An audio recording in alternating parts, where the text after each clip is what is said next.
नमस्कार। जो लोग नौकरी करते हैं उनके लिए ईपीएफओ यानी कर्मचारी भविष्य निधि संगठन की तरफ से दो बहुत बड़े और फायदेमंद अपडेट आए हैं। ये बदलाव सीधे सीधे हम सबकी वित्तीय सुरक्षा और करियर से जुड़े हैं। तो चलिए इन्हें जरा आसान भाषा में समझते हैं। ये एक ऐसा सवाल है जो बेहतर मौकों के तलाश में नौकरी बदलते वक्त शायद हर किसी के मन में आता है कि क्या इस बीच हमारा जो बीमा कवर है वो कहीं खतरे में तो नहीं पड़ जाएगा।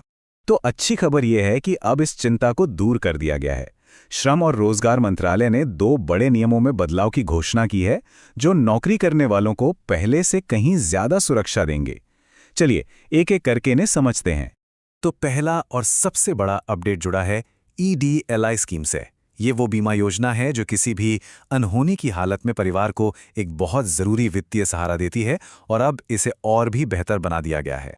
तो आखिर ये ईडीएलआई स्कीम है क्या चीज़? देखिए, आसान शब्दों में ये एक बीमा योजना है जो हर ईपीएफओ सदस्य को मिलती है और अगर दुर्भाग्य से किसी सदस्य की मृत्यु हो जाती है तो ये योजना उनके परिवार को एक वित्तीय मदद देती है। और अब इसी योजना में एक बहुत ही ज़रूरी और पॉजिटिव बदलाव किया गया है। अब देखिए, यहाँ पर एक बहुत बड़ा बदलाव हुआ है। पहले क्या होता था कि परिवार को कम से कम 50,000 रुपए का बीमा लाभ तभी मिलता था जब पीएफ खाते में भी कम से कम 50,000 रुपए हों। लेकिन अब इस शर्त को हटा दिया गया है। नए नियम के तहत पीएफ बैलेंस चाहे कितना भी कम क्यों ना हो, परिवार को न्यूनतम 50,000 रुपए का बीमा लाभ मिलना तय है। 50,000 रुपए, ये आंकड़ा अब बहुत महत्वपूर्ण हो गया है। ये एक गारंटीड न्यूनतम राशि है जिसका सबसे ज्यादा फायदा उन लोगों के परिवारों को होगा जिन्होंने अभी अभी अपना करियर शुरू किया है और जिनके पीएफ खाते में ज्यादा पैसे जमा नहीं हुए हैं। ये वाकई में एक बड़ा सुरक्षा कवच है। और बात यहीं खत्म नहीं होती, ये सुरक्षा और भी आगे जाती है। अगर किसी कर्मचारी का निधन उनके आखिरी पीएफ योगदान के 6 महीने के अंदर भी हो जाता है, तब भी उनके परिवार को ये न्यूनतम भुगतान मिलेगा। इसके लिए बस एक शर्त है कि उस समय कर्मचारी कंपनी के पेरोल पर होना चाहिए। चलिए अब दूसरे बड़े अपडेट पर चलते हैं जो नौकरी बदलने के दौरान होने वाले गैप की चिंता को लगभग खत्म कर देता है। पहले अक्सर ये होता था कि अगर किसी ने नौकरी बदली है और बीच में कुछ दिनों का भी गैप आ गया तो उनके ईडीएलआई क्लेम में दिक्कतें आती थीं।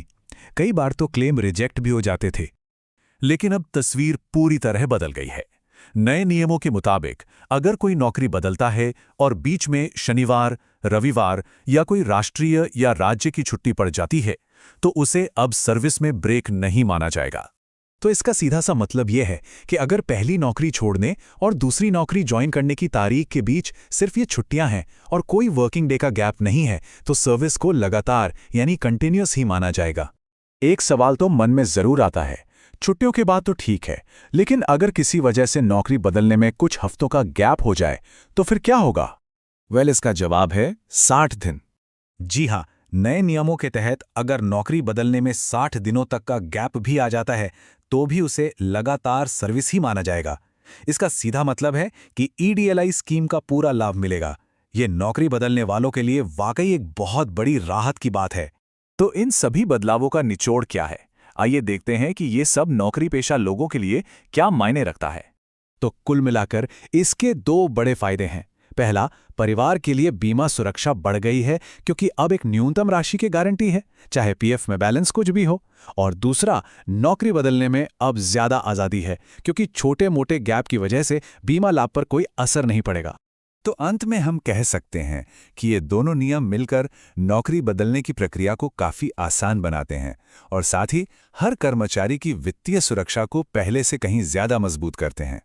तो इस नई जानकारी के बाद सवाल ये उठता है कि इस बढ़ी हुई सुरक्षा के साथ क्या करियर प्लानिंग को लेकर लोगों के सोचने का नजरिया बदलेगा?